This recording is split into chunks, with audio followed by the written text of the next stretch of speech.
How are people not boycotting Apple products? They just need 20% of the population to comply to their needs. Because that's where they'll get 80% of their profits. The last MacBook Pro I got was in 2011 and still works. Used mostly for kids' virtual learning. At the end of the day, it's their money. 90% of the people here don't know what they are talking about. The 10% are not getting enough attention. Only about 1% will ever really need a Mac Studio. And only like 10% of those 1% will ever buy one. I do, but no one gives a shit, and there's plenty of people willing to buy what I won't. I run a photography studio. I'm about to buy 3 of these. But with Dell monitors and non-Apple keyboard, mouse. I'll be saving over $5,000 not going 100% Apple. As a 36-year Mac user, Apple died with Steve Jobs. I was an Apple Kool-Aid drinker since nearly the beginning, and it kills me to see how far Apple has fallen. I don't care how much market value Apple has right now. Microsoft had similar value at the height of Windows' awfulness. Fact is, Apple used to make durable, reliable devices that I could use for 10+ years, which absolutely justified the price tag. Then, they started using cheaper components and soldering RAM to the motherboard in laptops so users couldn't upgrade. Not the company or the devices I fell in love with all those years ago. The M1 processors are beasts. Internal storage is a very limited consideration. In a corporate environment, you shouldn't be storing too much locally. And for corporate machines, the Mac Studios are a deal. The M1s are truly impressive and absolute powerhouses. Most users don't need them. My wife, who just does basic browsing, web apps, Office, etc., has an M1 Air and it blazes through everything she throws at it. Has an incredible battery life. Never gets hot and will probably last 5-ish years and will still be able to be resold at that time. For a decent price. I have an M1 Max and have never been happier with a laptop. Handles all my virtual machines. Docker. Compiling. World of Warcraft. Logic. Etc. I've literally never been happier with a laptop. I am an IT engineer and have used a lot in my life. Moral of the story? I see value in buying Apple products as they meet my needs.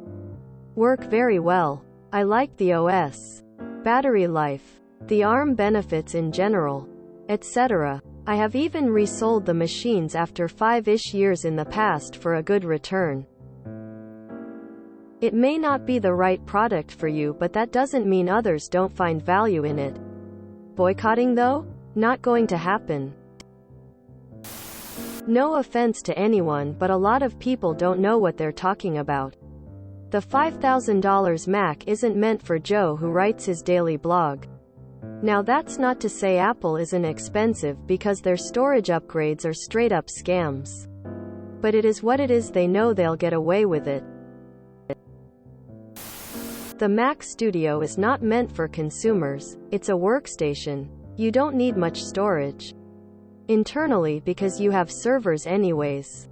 It's easier, cheaper for companies to write off and buy a new one in 2 to 5 years. The monitor is not that expensive for a color-accurate 5K monitor with relatively good brightness, and a VESA mount is less than $100. This is a rather specific tool that's just not for everyone. I don't know if not buying a product because you think it's too expensive counts as boycotting. You don't actually have to do any of what you're saying because it's your choice to buy what you want. I'm not justifying the price of those premium Apple products. But I will say, they are made for a very specific type of person in a professional field and not your average worker or web developer. Also, storage is less relevant when you're in a professional field using a data center or using Adobe products that are moving towards cloud services. Also, the M1 is snappy as hell. And the MacBook Air is very, very fairly priced. You do you and boycott. The prices are probably the last reason to boycott Apple. I use Apple because I like it. I prefer iPhones and iPads to other touchscreen things. And I bought a MacBook recently after using Windows all my life. I like the integration between the devices, their interfaces, and their overall performance. They're not cheap, but I paid the same for my MacBook as I did my Surfaces.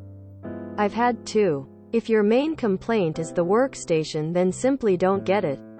I'm not going to stop using products I like because a product I will never use is overpriced and dumb. Ironically, for some new M1 chip models you would have to pay way more for similar specs from other manufacturers. I believe that there's the high end of Apple and the low end of Apple. Are they that far apart? No. But I do think the seamless ability to mesh everything together without a bunch of other third-party software installs, which has been slimmed down over the years, and other configuration measures is what sets it apart at times as well. Yes, a solid portion could be related to status, but students, teachers, just non-tech savvy people I find appreciate Apple because once they get it and that's it. Yes, very high price tag, I'm not arguing that, but I feel a lot of people here going, my Windows, Linux machine is still running great. It's X years old, no need for Apple. I personally don't think you're considering the average user. Even today I would argue that the average user could not manage their own home system daily without some form of learning that they most likely don't want to do and will get it serviced. Anyone who has decent experience can do the same with their Mac as they can their Windows and Linux. Health management wise, keep your files clean. Don't go to malicious sites. Don't click on random links in emails, anything and everything simple that you should do anyways. Even though Apple's goes through extensive security measures to prevent it anyways. Looking at you, grandma. Basic stuff anyone who has remote IT or tech experience would definitely know. In summary, I agree, yes, Apple's high and low end need to be more spaced out. But to say boycott the company, I think, is it much? Apple is great for end users who aren't savvy and can get through the learning curve. While yes, for power users, definitely not anyone's first choice that I have met that works in the field outside school use, and if they are in development, as some other comments mentioned. Just my opinion though. See, Apple knows it pretty well on how to target a device's audience. Your points are fair, but that machine is not meant for average consumers. The performance it offers for its price is pretty reasonable, and people who use it can easily afford it. The volume sellers are the iPhone and iPad, which are far more affordable. People buying the Mac Studios and Mac Pros are people who really need them for their profession.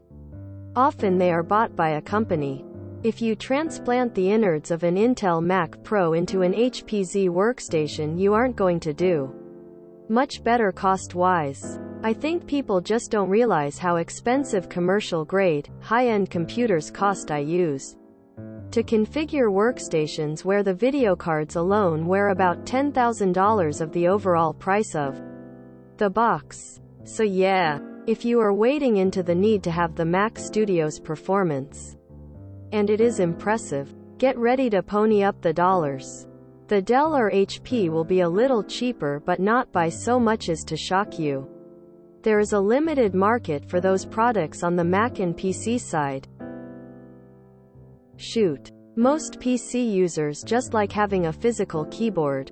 I am typing this on a Pixelbook.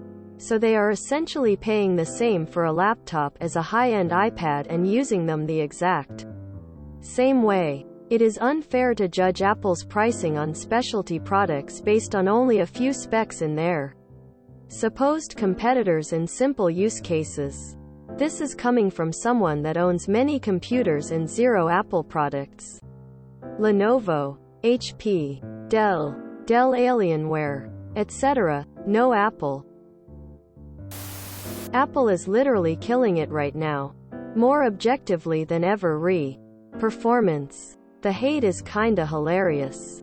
For each Apple hate post I've seen in the past, it has made more sense than today with M1. It has been literally insane how much power and battery life I have on my phone and Air.